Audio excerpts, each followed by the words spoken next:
Erin was having a really hard time.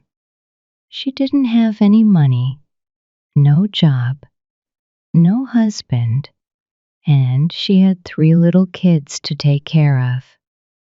Being a single mom wasn't easy, but Erin loved her kids more than anything and just wanted to give them a good, happy life.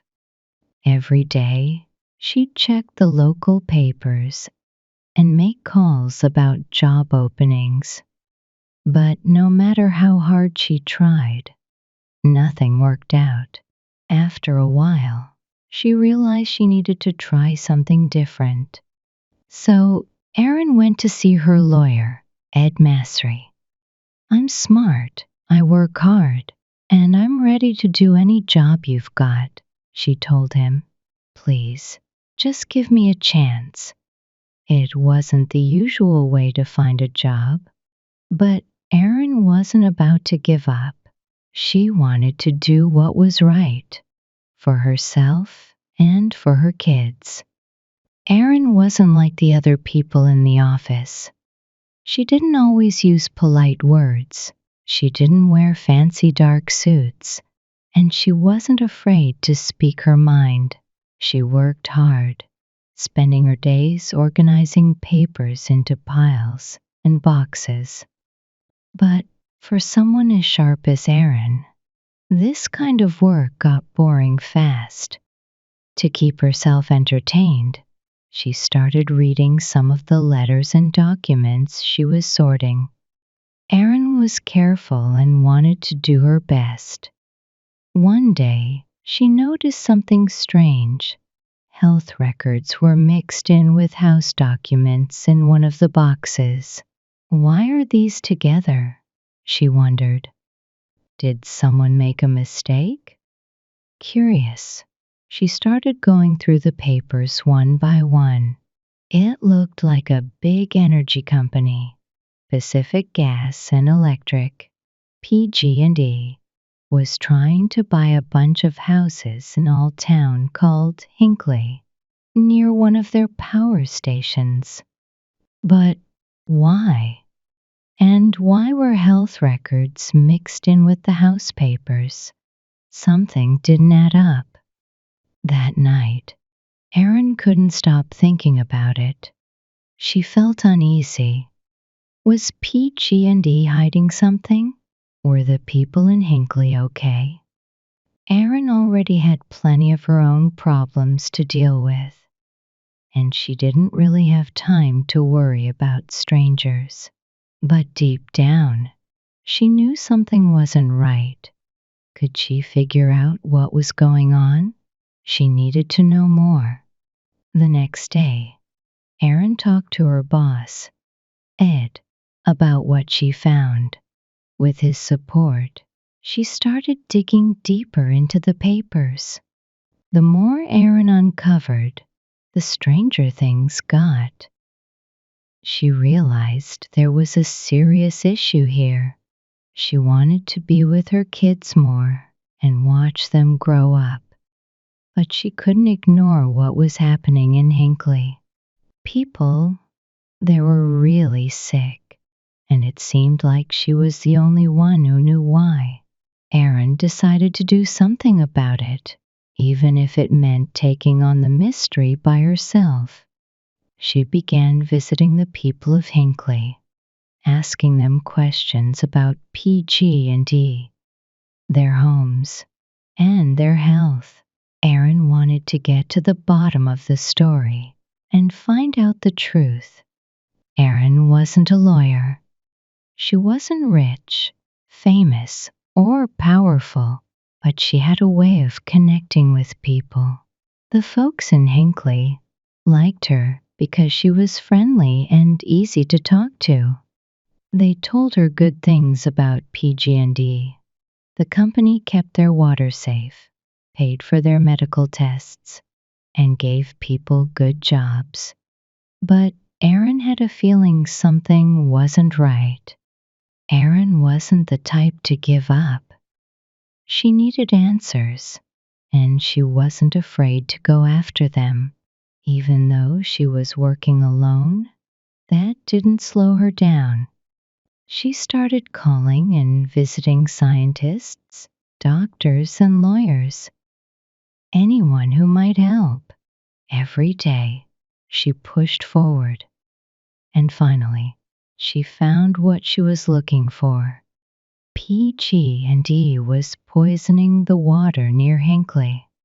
PG&E was one of the biggest companies in America, and most people trusted it.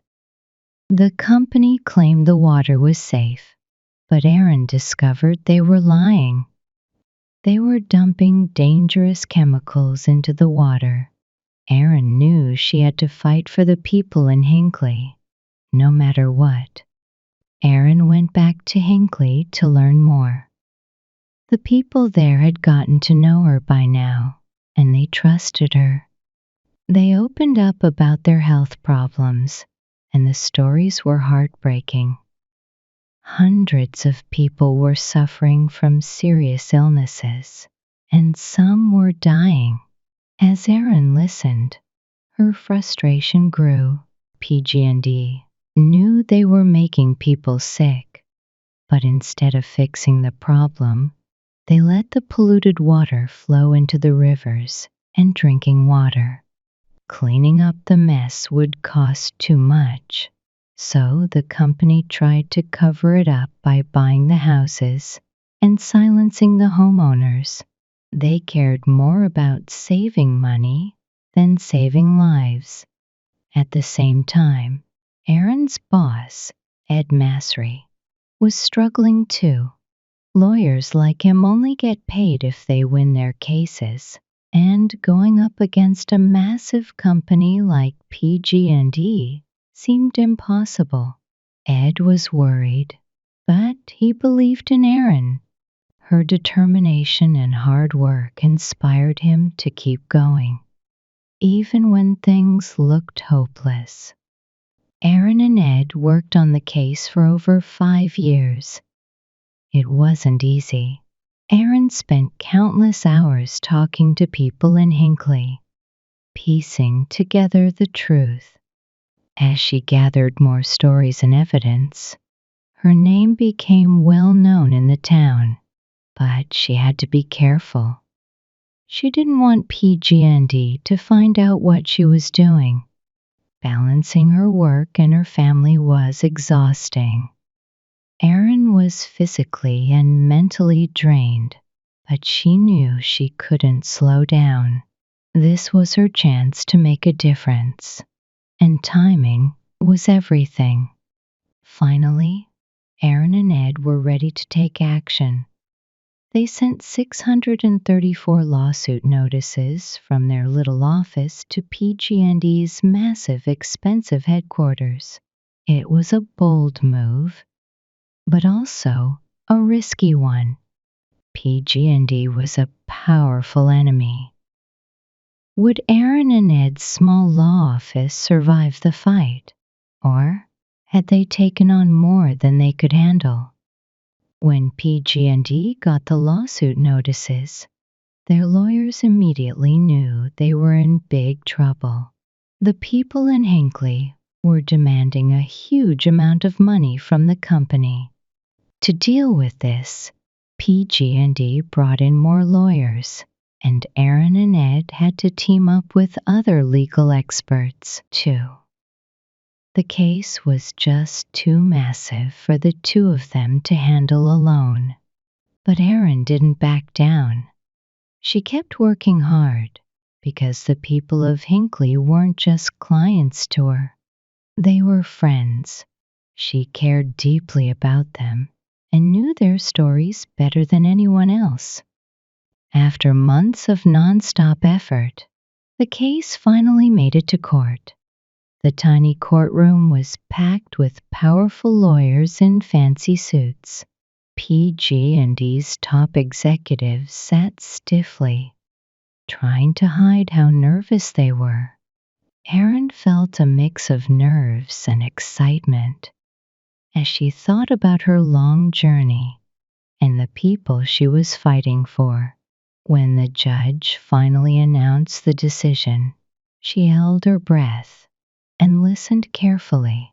PG&E was ordered to pay $333 million to the people of Hinckley. It was the biggest payout in U.S. history for a case like this. The decision wasn't just a win for Hinckley. It inspired hope for other regular people and small law offices fighting against powerful companies. On top of that, PG&E had to stop poisoning the water, which saved countless lives in the town. After the case, Aaron and Ed could have retired comfortably. They'd earned enough money to never work again. But Aaron chose to keep going. She's still working at Ed's office today, even though she's not a lawyer. Aaron has always preferred doing things her own way, and that hasn't changed. She's proud of the movie made about her story, but she says her health, her family, and the people she's helped mean much more to her.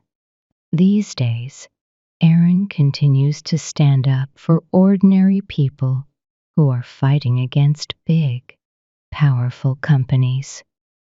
Her bravery and dedication keep making a difference and saving lives.